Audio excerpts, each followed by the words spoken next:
Hello, everybody. It is a thrill and an honor to be here. We're going to talk about two revolutions. The first is the revolution of behavioral science, and the second is the revolution of nudging.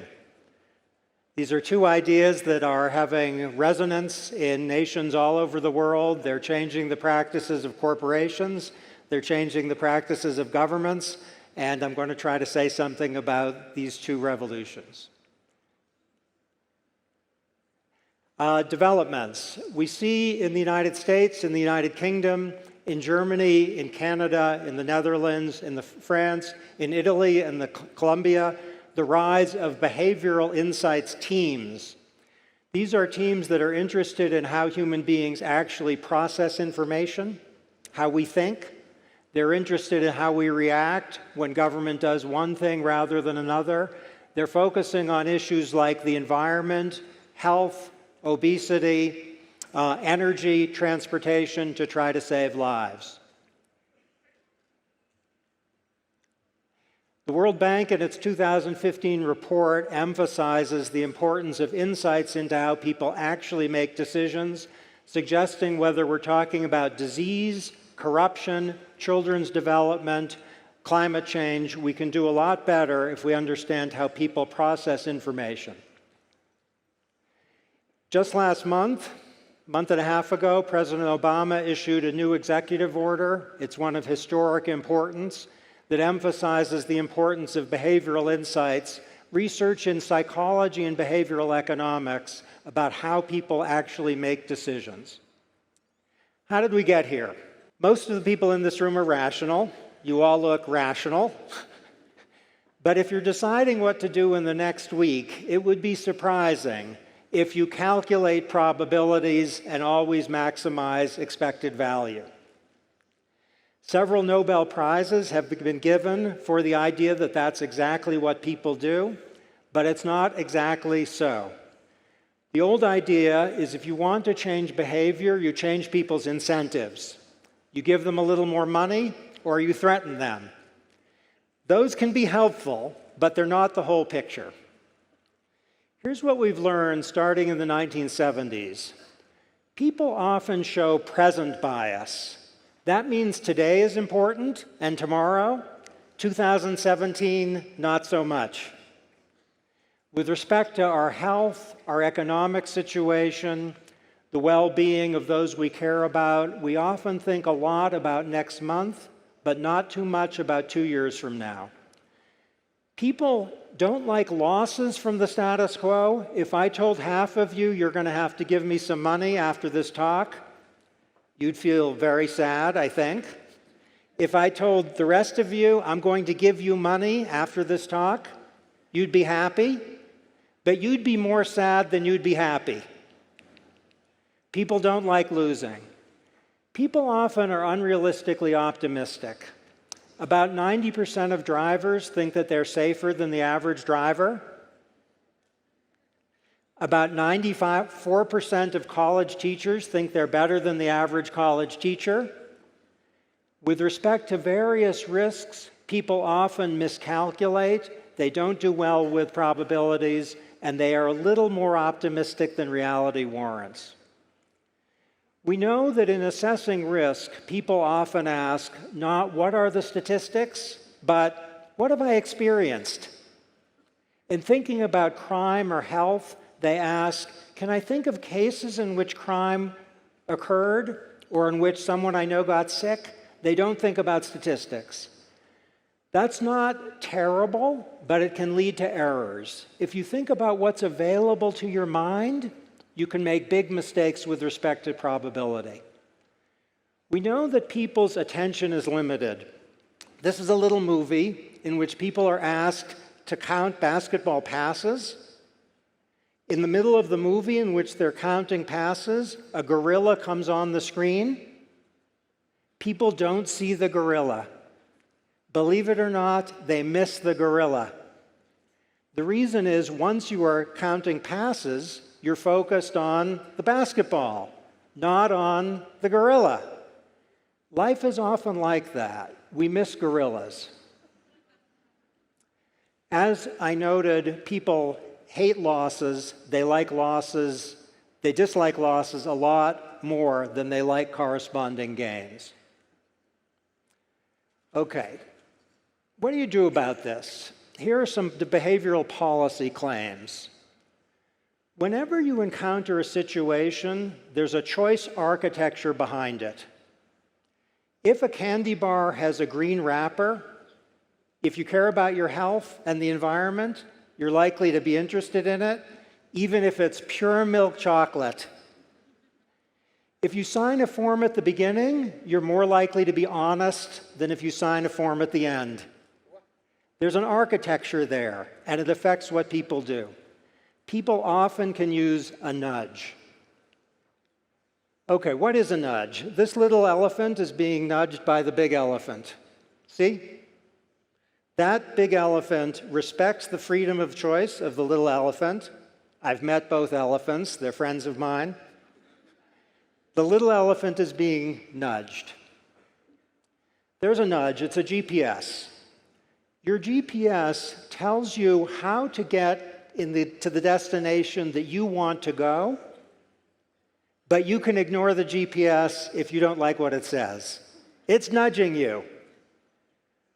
Often private and public institutions, banks, governments, credit card companies, people who are trying to sell you soda or fish, they are nudging you, and some nudges get you in the direction that you want to go. Some nudges get you in the direction they want you to go. This is my only scandalous slide. It's a urinal. Forgive me. It's not just any urinal. This is a famous urinal in the Netherlands. In this urinal, they painted a fly on the urinal because they had a problem in the Netherlands airport of spillage. The result of painting the fly there was to reduce spillage by 44%. Apparently, men can't help but aim at the fly.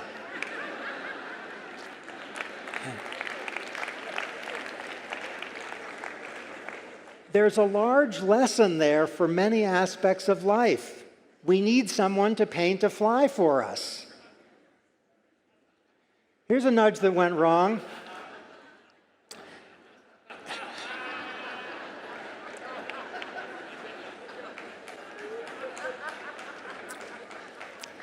Here's a savings plan in the United States. The simple idea is a lot of Americans aren't saving enough money for retirement. We could force them to save more money, but we could nudge them. The nudge is you're automatically enrolled in a savings plan. If you don't like it, you can say, I don't want to be in that plan.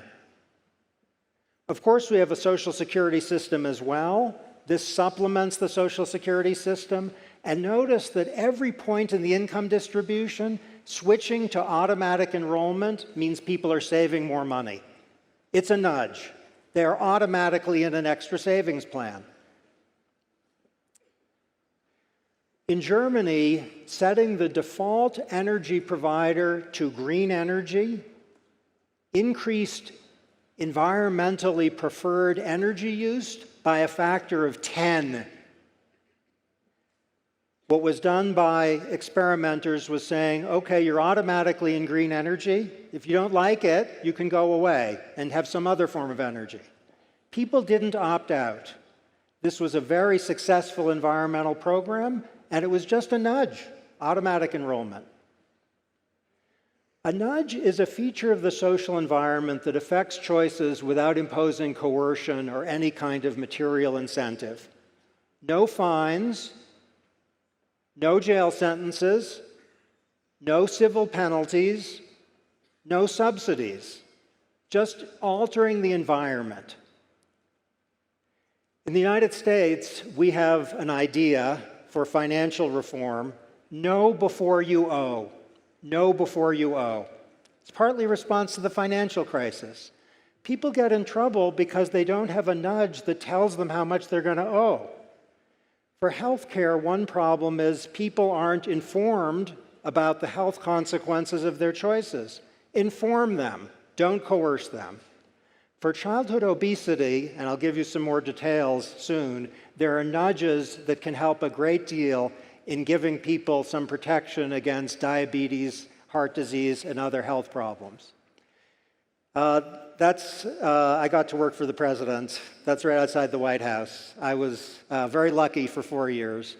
And in that conversation, I was speaking to him about how to make our government simpler, less complicated, working more effectively for people by not confusing them, having good nudges rather than confusion.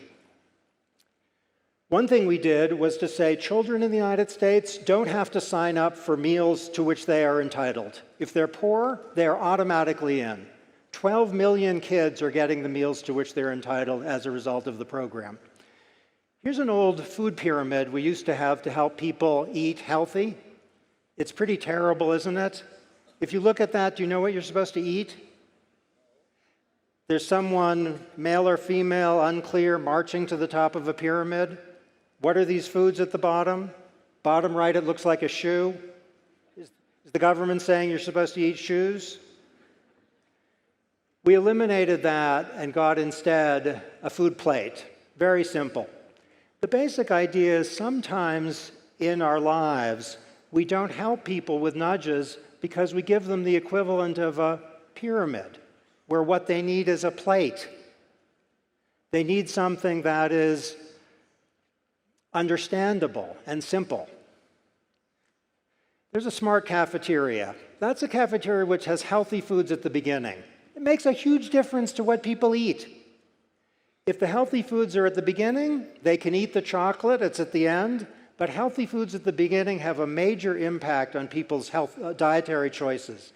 It can have a big effect. No coercion, no mandates. Do nudges work? Absolutely. We have a credit card law that is trying to disclose information to people, not to require that they not get credit cards. It's a disclosure law. $20 billion are being saved annually as a result of that law. Okay, there are some dilemmas, and I'm just going to tell you about two for the future. Dilemma number one is that one form of nudge that we can all use in our lives, whether we're working for government or in the private sector or just with our friends, is ask people what they want. Just ask them. You probably are, in many respects, in situations that you didn't particularly choose. Nobody asked you. Just ask. Active choosing is often the best nudge.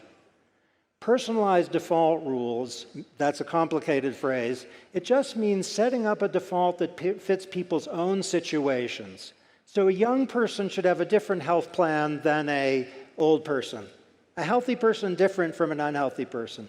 Give them by default something that suits their own situations. What is the problem of poverty a problem of? In part, it's a problem of they don't have enough money. Yes? You haven't learned anything from what I just said. That's not informative. You knew that. Here's something a little bit new. The problem of poverty is partly a problem of a lack of mental bandwidth, meaning you're thinking so much about how to solve financial problems that you don't have time to think about other things.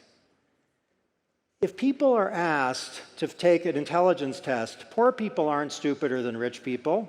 They're both about the same. But if you ask poor people to solve a financial problem first and then take an IQ test, their IQ goes down.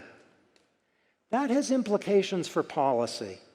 If the problem poor people face is often they're just overwhelmed by financial decision-making, then one thing we don't want to do is increase the overwhelming. We want to make things simpler for them.